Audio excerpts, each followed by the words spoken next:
Good day all, my name is John. I want to demonstrate the process of producing charcoal briquette manually, and these are the items. This one is the cassava starch that I want to prepare like porridge. And in preparing the cassava starch like porridge to bind the charcoal dust with, you mix it with cold water. You put the cold water not much, so that the starch will not be watery. After mixing it like this, when you mix it, then you can put the hot water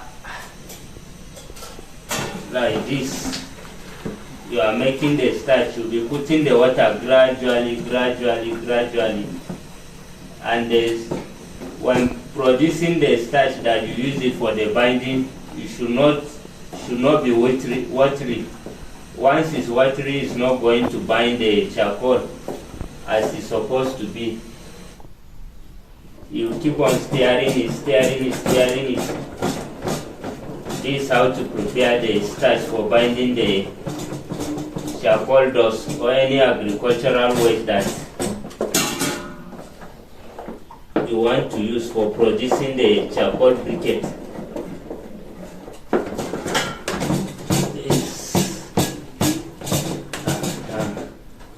This is how to prepare it. I'm still stirring it so that it will not be that too thick and not that too watery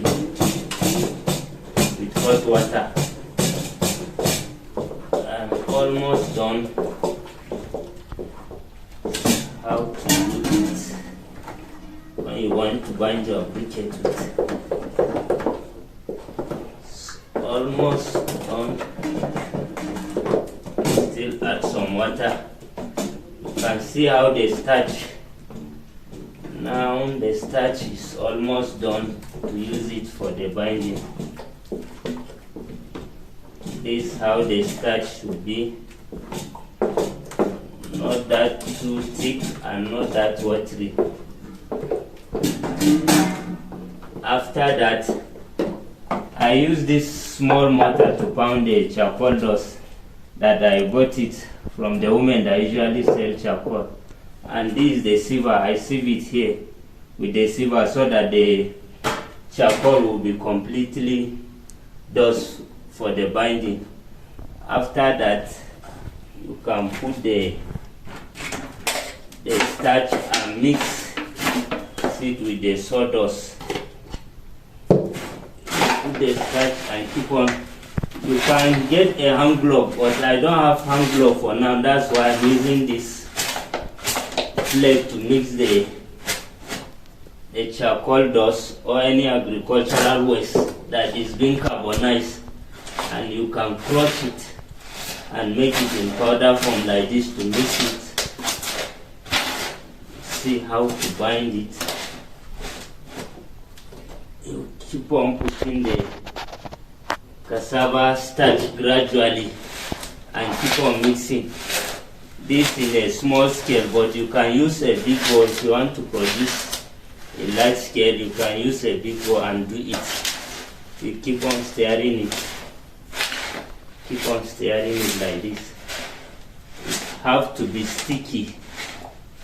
When it's sticky and it's getting sticky now. And you are using glove or maybe any hand trowel for building, it can even help to do it fast. Because I'm using ordinary hand, that's why it's taking much time. You can see it's thicker now. It's thicker. I have bind it already, but it's hot. That's the reason why it's good to use hand glove or to use anything that will not harm your hand.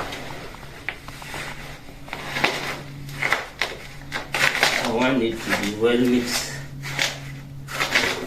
You can see it now. You can see it. almost done.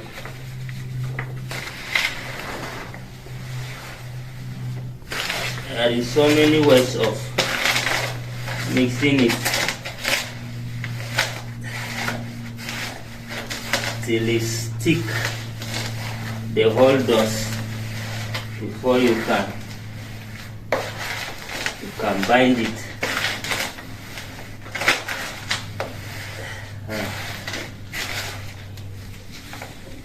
See, I am done. You can see it's sticky now, and you can bind it.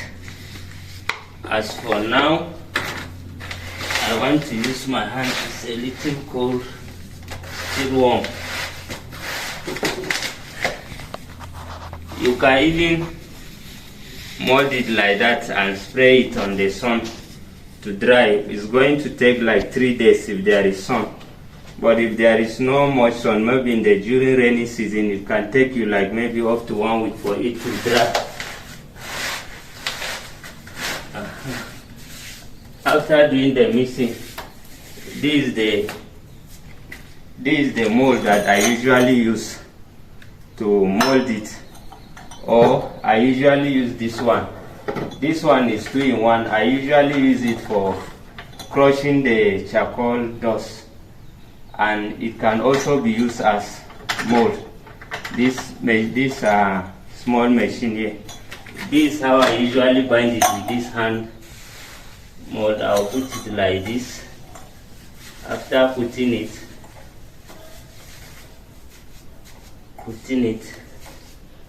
then I usually hit it like this so that it can bind, but it's still somehow watery, the charcoal paste. You can do it like this. After that, I usually use a stick to create a hole at the middle of the